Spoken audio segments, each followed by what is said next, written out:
something stuck in his teeth. Yeah, like a caraway seed or a sesame seed. Whatever. And then after 12 o'clock, it comes out. Now, he didn't eat that after midnight. Look, I didn't make the rules, okay? Rules. I don't believe this. Oh, wait a minute, what about this? What if they're eating in an airplane and they cross a time zone? I mean, it's always midnight somewhere.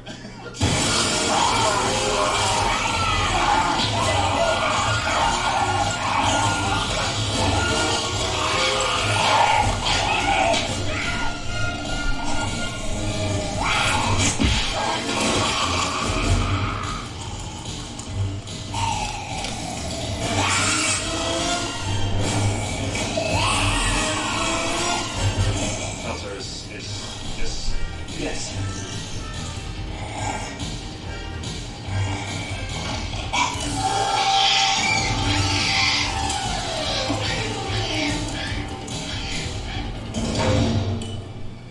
Here, take this, in case it comes back.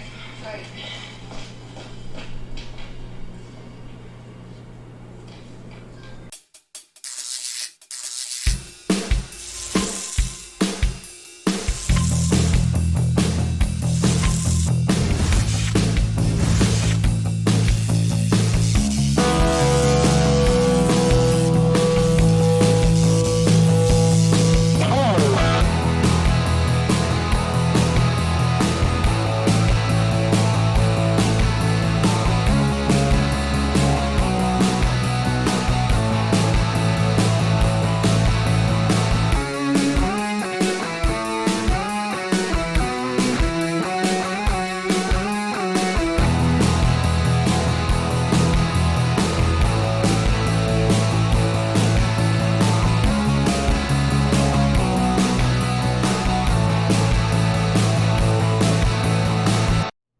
What's going on, ladies and gents in Cyberland? Coming back to you with another film review. And this time we're moving on to the sequel of Gremlins.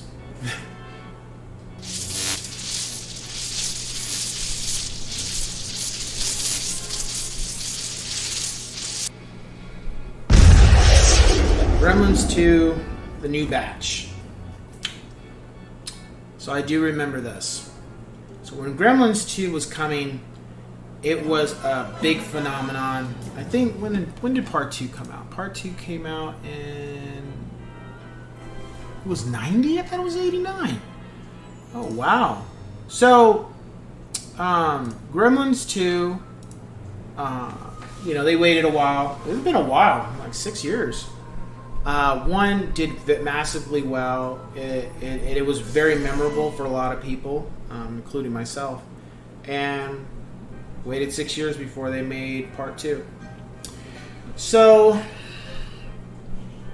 with Part 2, this film took place in New York, which kind of was like, okay, because, that's where Gizmo went back home. That's where his home was. And this time, the Gremlins show up in this giant, tall building.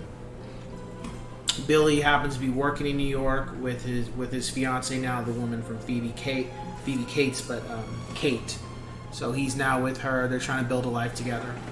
And Mr. Futterman and Miss Futterman reappear from the first film. Billy's parents aren't in this one, but they're mentioned. Everybody else from the first film isn't in this film. But what's interesting is the situation that happened with the first film. It's kind of like it's not really talked about. Like, almost like it's been swept under the rug. Like, when Billy talks about it, people be like, oh, yeah, I don't remember hearing anything about that. I'm like, really? I mean, the city the town nearly got burned to the fucking ground. Y'all didn't hear nothing about that? I mean, I would think that would set up some red flags, And unfortunately, the owner of Gizmo passes away, and Gizmo's left to his own devices. But somehow, fate happens, and he's able to connect with Billy, and this time Billy knows he's got to take care of him the right way and stuff. But unfortunately, this time it wasn't his fault. This was more so Gizmo's fault, not behaving himself and trying to explore. And of course, he gets wet.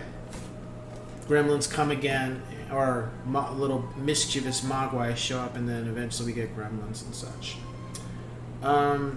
This film was more lighthearted in some degree, but I've heard people say this one is darker. I don't know. I can see that. I didn't really find anything funny in the film. I felt it was like the first one. Like, it's not funny killing people. You know, there wasn't.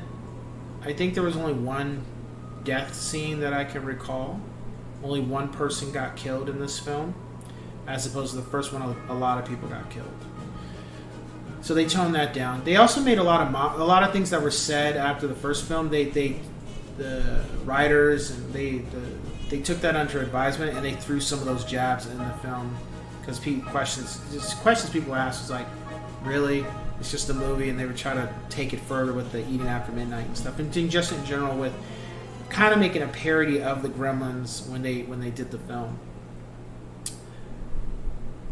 The one thing now, when I look back on Gremlins 2, I mean, my mom took me to see it, so I remember, and I got this little gizmo figurine, and I had it for a while until my dog chewed it up. So that was cool.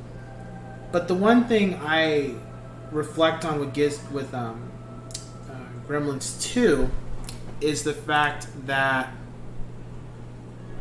this film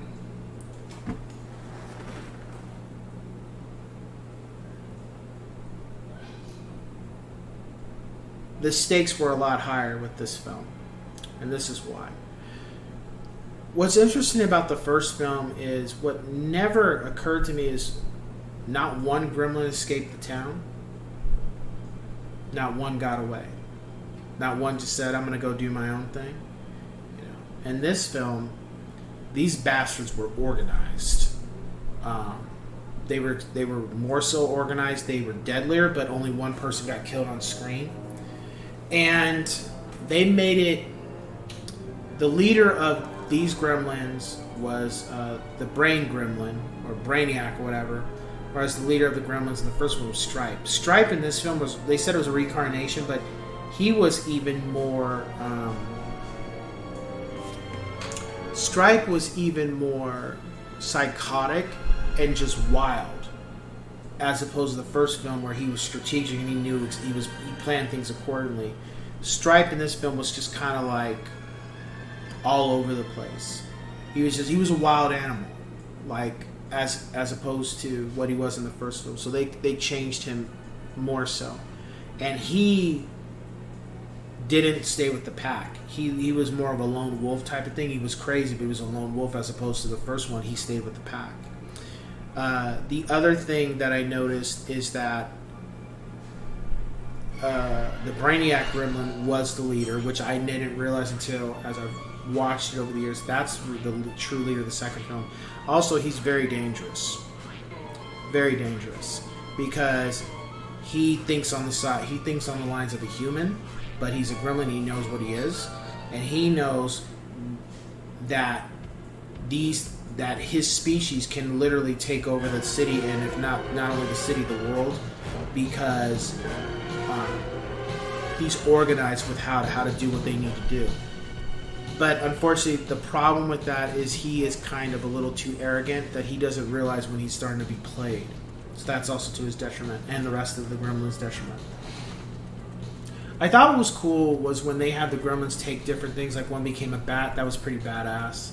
And then the electricity gremlin, and then they threw in the gremlin that now became a female. That was just kind of like, I get what you're trying to do. You're trying to just say, it was just, it was just kind of weird. You never thought, when you watch the second film, gremlins are just, it's just a species. There's no female. They don't breed, and it's just one asexual species. Then they only get more by pouring water on them. So it was kind of weird with that whole situation. It was just like, okay, fine. It still works with the film, but I was just kind of like, My rating for the film, I give it an 8 out of 10 yes sirs. It's a step down from 1 only because it's not as scary, but it did feel like there was darker elements to it. And I think it was fun. It was just a fun film. It was more of a family film as opposed to the first one. like I could watch the second one with my kids more so unless more so than watching the first one, just because the second one was a lot more family friendly and kid friendly to an extent, and I get why, because the first one, kids are watching that film. Okay, we kind of want to be more cautious about what we put in the film because we know a lot of kids are going to see it, that kind of thing, like what they did with Ghostbusters 2. There wasn't anything I didn't like per se, but what did bother me is I found the scenes they cut from the film, they should have kept those scenes in. That was disappointing. Some of the scenes with the first bunch when they hatch and stuff.